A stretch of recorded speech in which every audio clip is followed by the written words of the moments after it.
Today on the show, we have an exclusive interview, but it's different. We're bringing an ex-TDC officer on to give his take.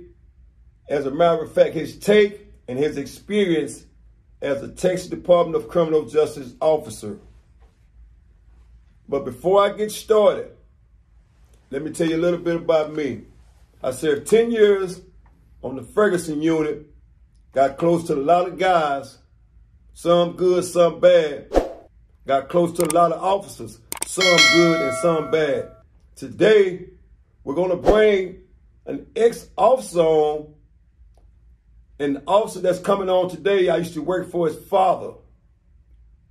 His father was a stand-up guy, most of all, always treated the inmates fair. Once again, always treated the inmates fair. Real life people, real life stories.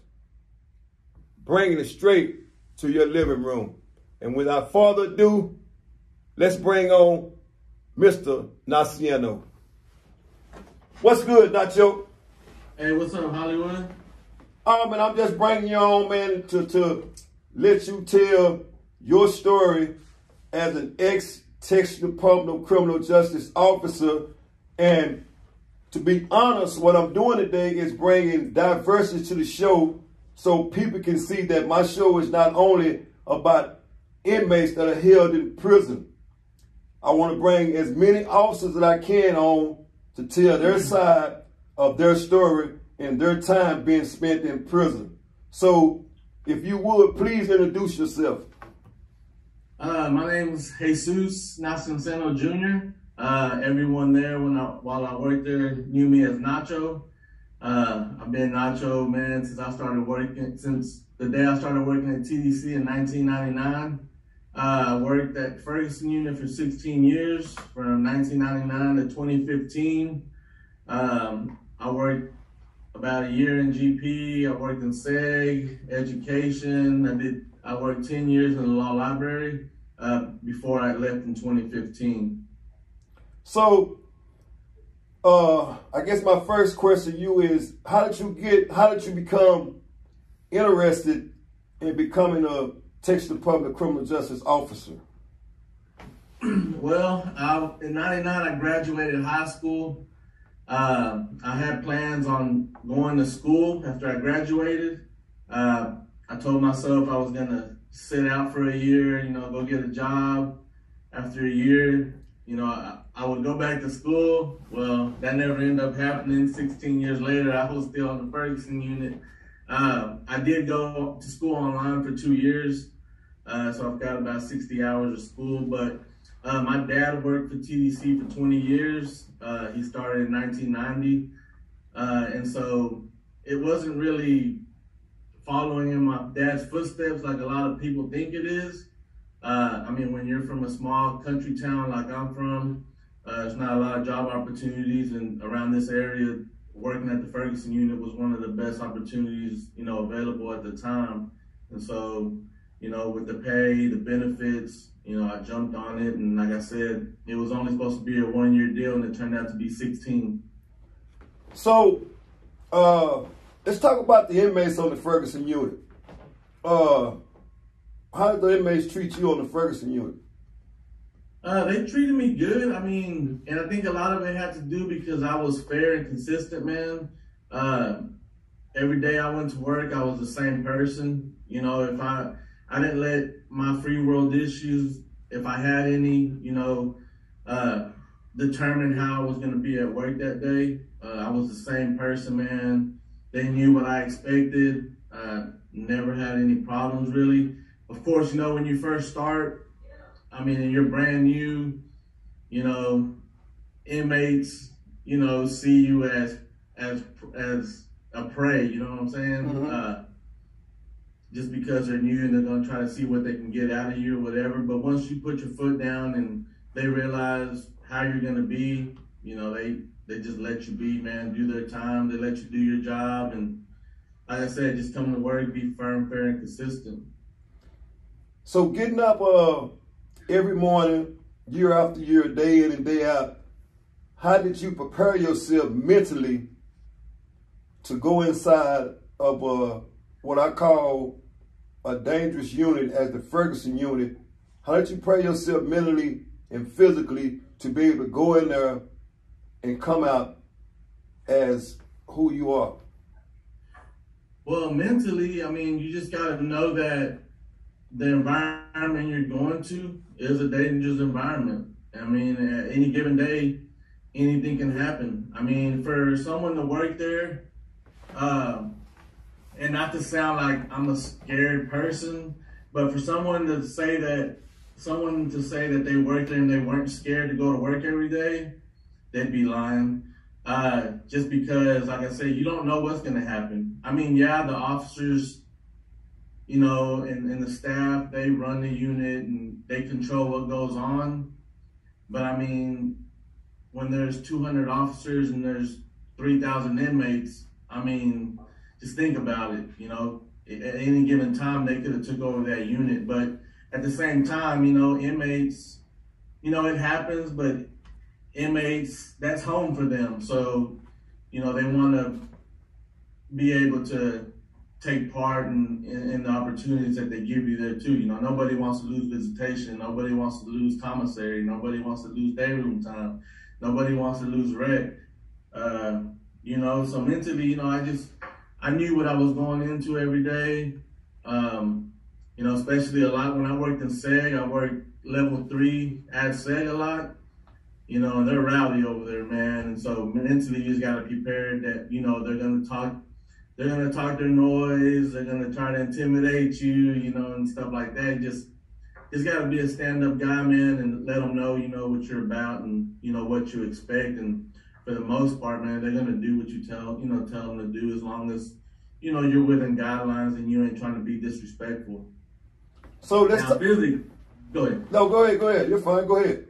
Now physically though, of course, when I started working there, man, I was 5'6", 5'7", 165 pounds, you know, so, you know, I mean, in all, you know, actuality, I mean, when those guys that are living there, you know, because that's their home, I mean, those guys work out 24/7, you know, so I knew for a fact that in order for me to survive working there, that I had to be a people person. You know, you have to have people skills. You got to be able to talk. You know, because there's no way that I was going to be able to get in physical altercation with most guys there and be able to come out on top. I mean, that's just not possible. I mean, I'm not saying there's not guys that work there that can't, but you know, I'm sure I'd be able to hold my own, but at the same time, like I said, you know, guys living there work out 24/7, man. I work there, you know. I'm just going there to do a job, get a paycheck so I can pay these bills, you know. So for the most part, you know, like I said, just going there the same way every day, and those guys, you know, they're gonna treat you with respect. At the same time, you know, give respect to get respect. You know, it works both ways. So let's I noticed you said you worked in SEG. So let's talk about some of the scariest moments during your time working in SEG. What was the most thing that you remember as the scariest moment as you worked in those SEG blocks? And just really the unexpected of walking up and down the run, man, you know, doing your security checks. I mean, a lot of those guys in level 3, man, they're in level 3 for a reason. You know, like they were dangerous to be out in population. Most of the guys in SEG are gang related. You know, you just don't know what's on their mind. You know, I do have a situation where one time I was walking down one row, I was working second shift. Had just came on. I was doing my security check. When I got down to about cell 19 or 20, the guy in the cell dashed me with some urine, man. You know, I didn't do nothing to deserve that. Somebody on the prior shift had made him upset, and he was just gonna get whoever was next, you know, and just happened to be me, you know, and course, I wrote him up, went to disciplinary, whatever, but it didn't matter. I mean, that was before the whole chunking law came into effect and everything, you know, but he ended up going home. You know, we went to court and disciplinary, and he apologized and all that, but, you know, to me, it was like, bro, apologizing doesn't fix that. I mean, you chunk urine in my face, you know? Like, you know, it's just stuff like that, just the unexpected, really. You're scared of the unexpected because you don't know what's going to happen. You know, every day is different. Not one single day in penitentiary is the same. You know, everything's different. I mean, you know that. It may be calm today. You go to work tomorrow, they might have a riot on the rec yard, you know, or, you know, you just never know. It's just, the unexpected was really the most scariest thing. I mean, I'm not, you know, like, you know, I'm not trying to sound like a tough guy or nothing like that, but I'm not, there's no reason to be scared of people, you know, just as a human, because, you know, they're human just like you. Now, you know, their actions that they, you know, that they do or something, you know, that may be a little scary, like I said, because you don't know what to expect from people. But as far as being scared of a person, I mean, there's no reason to be scared of a person. So, from a mental standpoint, when that inmate threw urine on you, I know at some time and point, you know, because we are human, it would have affected me mentally as if, you know, the next person. But did it, in one way or the other, discourage you from coming back to work? I mean, you know. No, it never discouraged me from coming back to work. Now, I was more careful as I did my security checks, you know, just to protect myself, man. Just, you know, when I would go do my count or go do a security check or go feed or pull out for showers or pull out for rec, you know, I just was more aware, you know, of my surroundings, just to make sure that that type of situation didn't happen again. You know, of course, I wouldn't be able to control if a guy was going to chunk on me, but at least I would be looking for it now, because at the time I wasn't looking for it, because as far as I knew, I hadn't done nothing to even deserve that, you know. So somebody, but you don't have to have done something to deserve it. Someone before you could have made someone mad, and then you're the next person to come along and then something happens to you. So just awareness, man, just being aware of your surroundings. So let's get, because we all know at Ferguson Unit, my time there, as well as yours, was violent.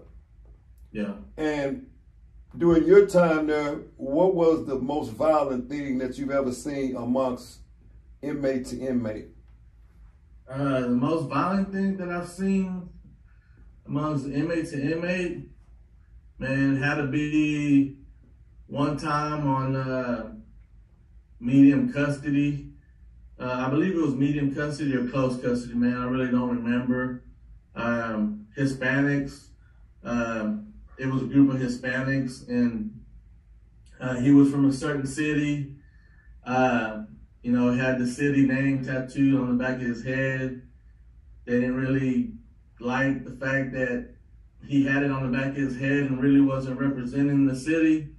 And they took it amongst themselves to make some adjustments to that tattoo, man, and cut it off the back of his head, man, you know, to because, you know, it was either he was gonna rep or, you know, he was gonna remove it. And if he didn't remove it or do either one, they were gonna do it for him. You know, I mean, there was riots, you know, that I witnessed, you know, fights and stuff. Of course, I was there 16 years, so I've seen a lot, man. You know, I didn't really was never involved in a situation where me, myself, was actually involved in it. But, you know, I would respond to certain situations and stuff. You know, as being as an officer, you know, that's your job, is to respond, you know. And when you respond, you better be ready, because you don't know what you're running to. Yeah.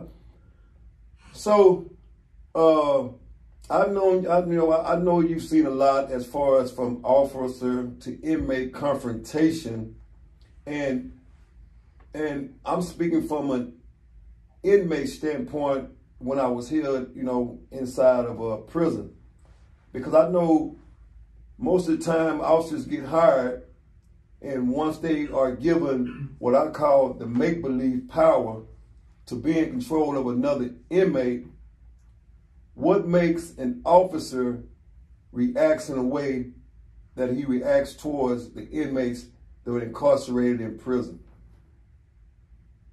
And, you know, like I said earlier, man, my biggest thing is you got to give respect to get respect. And it works both ways, you know.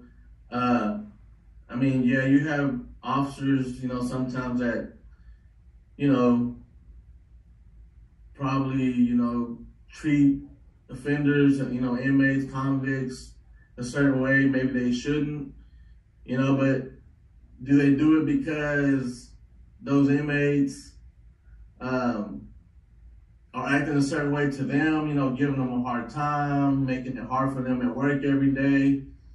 You know, it's just certain situations, you know, and there's just some officers that just, like you said, you know, they get the power and then they just feel like they can do and say whatever they want. You know, I was never like that, man. I was just, you know, I keep saying it, man, give respect to get respect. You know, you got to be able to have communication skills to work in a place like that, man, because being physical is not the way that, you know, your words can get you out of more situations than getting into a fight with somebody, you know. I really can't speak for those officers that, you know, acted a certain way, because I never did. You know, like a lot of them just got the power, man, and felt like they could just do, you know, say whatever they wanted because you guys, you know, were, you know, wards of the state. And, you know, you were there to do time and nothing else, and you were going to do it how they wanted you to do it. You know, now, you know, there's rules and regulations in place for a reason, man. And, you know, as an officer, you should follow those. You know, at the same time, there's rules and regulations for inmates, you know, and they should follow those, you know, and everyone would do their part, then it would be a better environment, you know, but it's prison, it's not going to work like that. Guys are going to do what they want to do. Some officers are going to do what they want to do. So, this is just hypothetically, you know, just asking you, if at any time did, as far as from a race standpoint, and we all know that racism exists in prison. We all know that. Yeah. And, you know, some might ignore it, but coming from me to you, did you ever witness an officer approach an inmate from a racism standpoint? And if so, what did you do about it? Man, I don't really know if I myself really ever experienced that.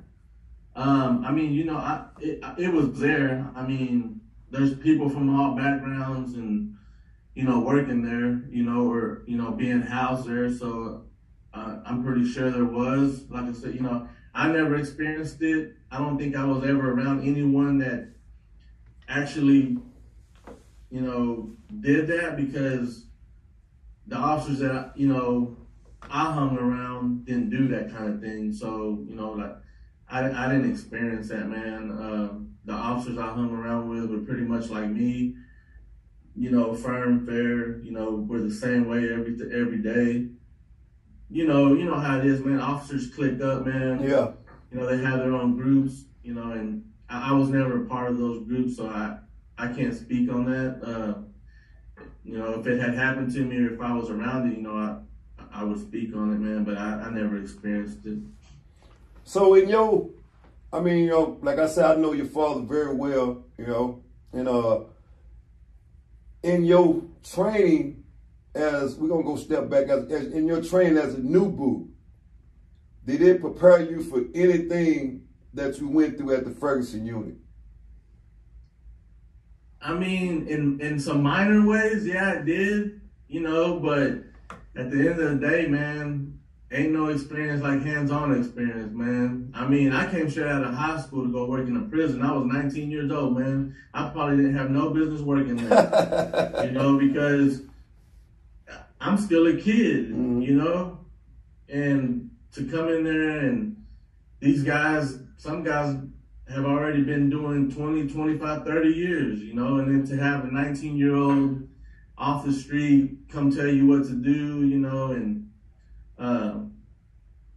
yeah, you know, they do prepare you, but at the same time, man, there's nothing like hands-on, man. Like, you know, you just got to be a part of the environment. There's nowhere out here in the world that can get you ready for prison, man, whether you're living there or working there. You know, it's a whole different, you know, animal in itself.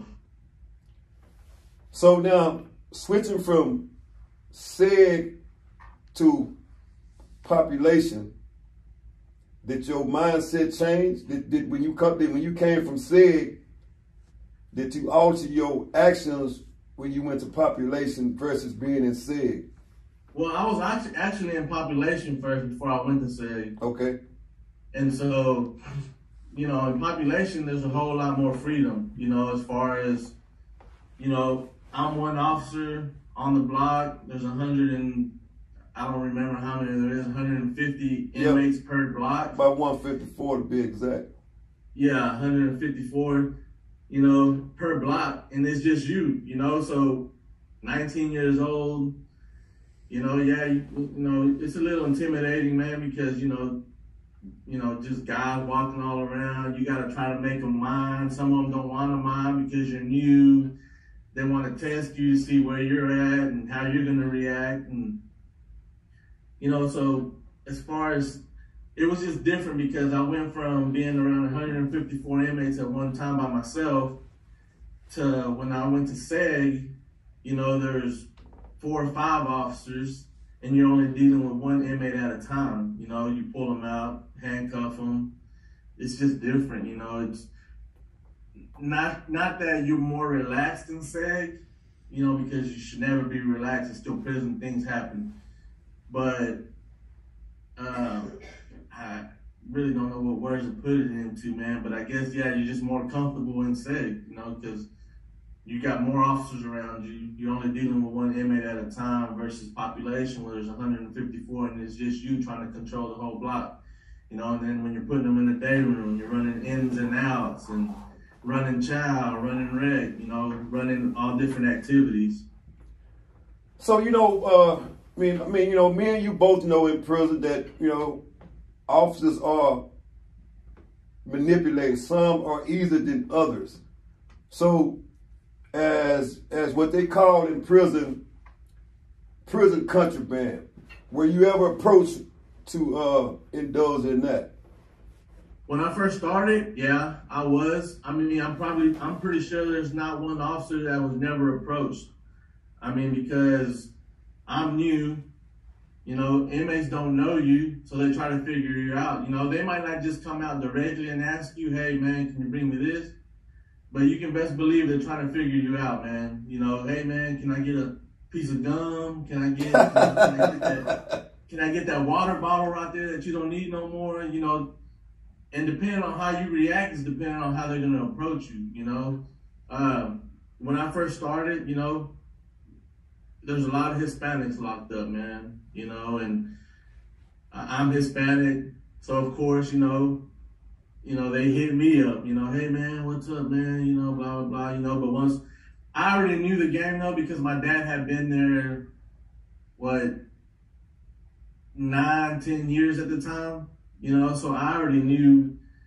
I didn't exactly know, but my dad had already laced me up, you know, and he's like, you know, you're going to, you know, expect this, they're going to do this, you know. So when I got there and I was confronted with the situations, you know, and I already knew. And once they knew and word got out and I put my foot down and word got out, I didn't have to worry about anybody asking me or approaching me anymore during my 16 years, man. They just already knew Nacho ain't going to do it.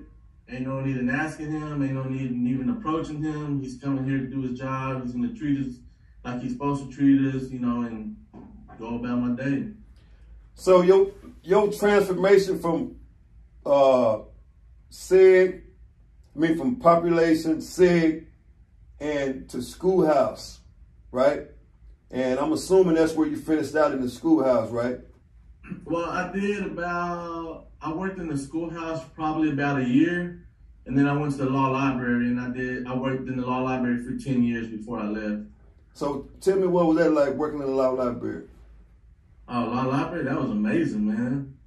You know, that was, I wish I would have retired from the law library, man. But I had some things come up, and, you know, I had to pass on the opportunity. So, but I mean, it was different working there, just because, you know, you have guys coming in there that, you know, are trying to turn their cases around, man, overturn their cases. You know, they're coming in there to work.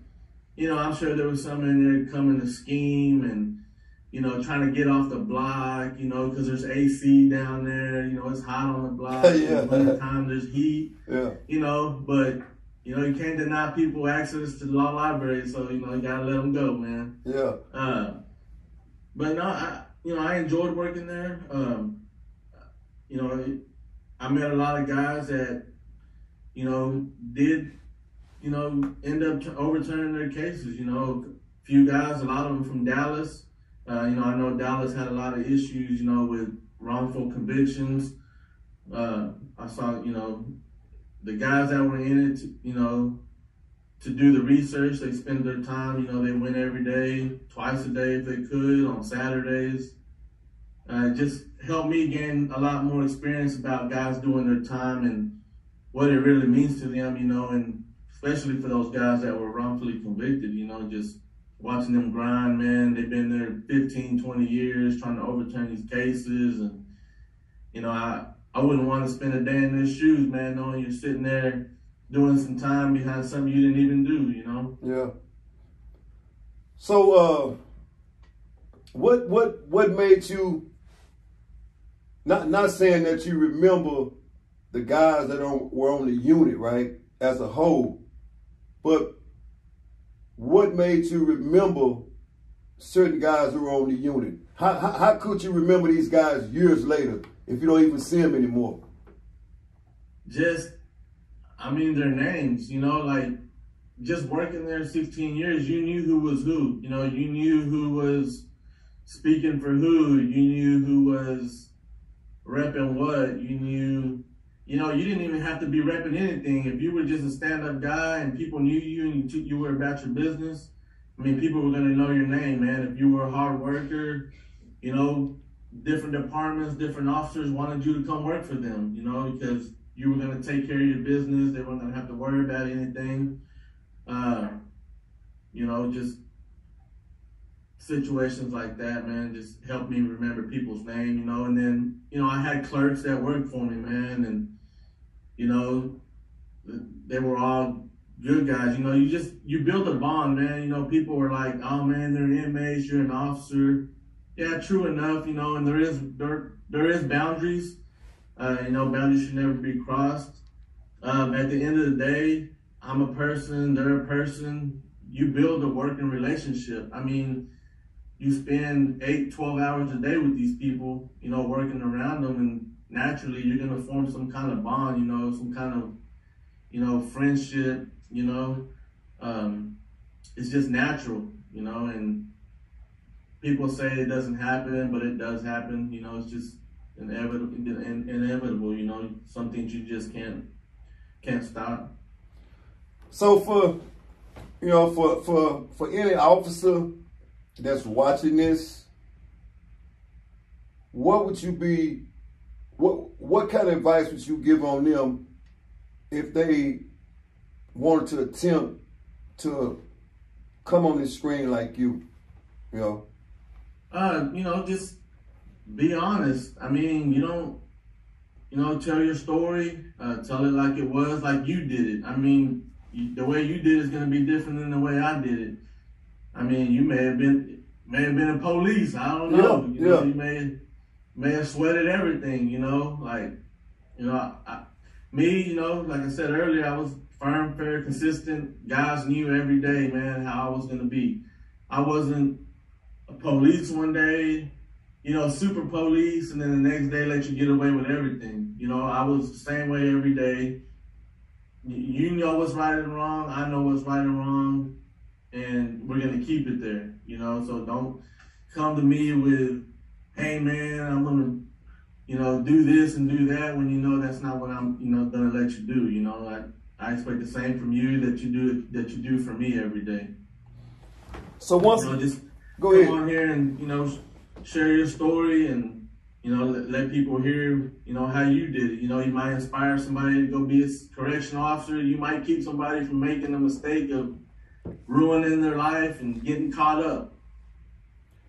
So once again, real life people, real life stories. As a matter of fact, diverse people, as you can see, ex-TDC officer speaking on his time spent at the Ferguson Unit. So with that being said, Nacho, I appreciate you for coming on.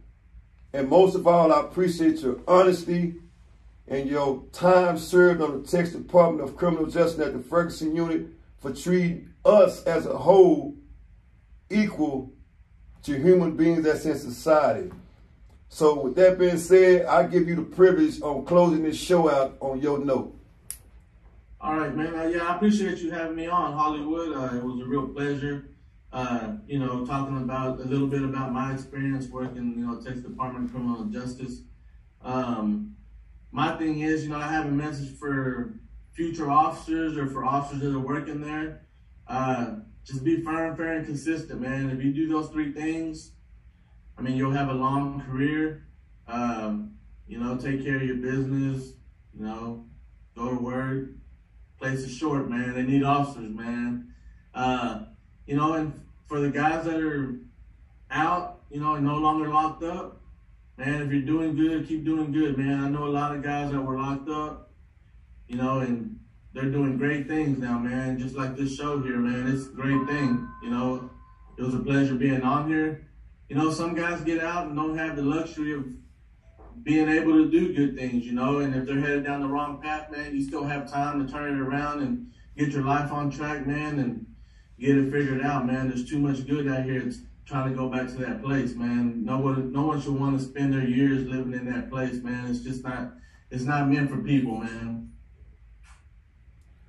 So once again, I appreciate you for coming on, man, and for telling your story. And I salute your father for raising a good son and giving you the game like he was supposed to give you about the Texas Department of Criminal Justice. And he should be proud of himself for raising you the way that he did, man. Much love to you, your family, and everybody that's involved and around you, man. Stay safe, stay positive. Once again, coming live from the Ferguson Chronicle, bringing it from the day room to the living room. I salute, brother. All right, peace, man. Appreciate it. All right.